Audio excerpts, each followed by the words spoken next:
Hello guys, my name is Alondra, but you can call me Alon. So you will never be alone.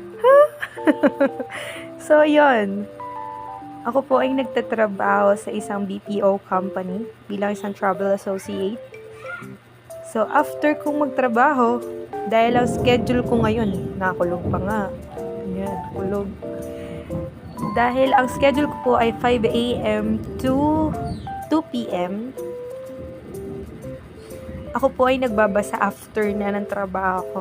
So, bis lang, ganyan. Tapos, basa. Ano yung mga binabasa kong book? Ito po ay yung mga Christian books. Christian books. And, I enjoy reading. Sabi ko nga dati, hindi ako mahilig magbasa eh.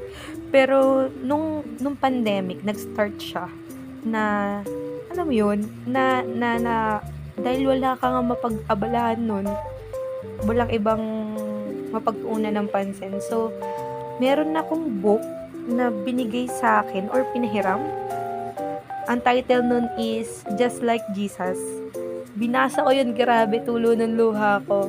Every chapter, every story, nung binabasa ko, hindi pwedeng hindi ako maiiyak. So, after that, I started to read a lot. Iyon. So, hindi lang Christian book yung nabasa ko, no? Nabasa ko rin yung The Notebook.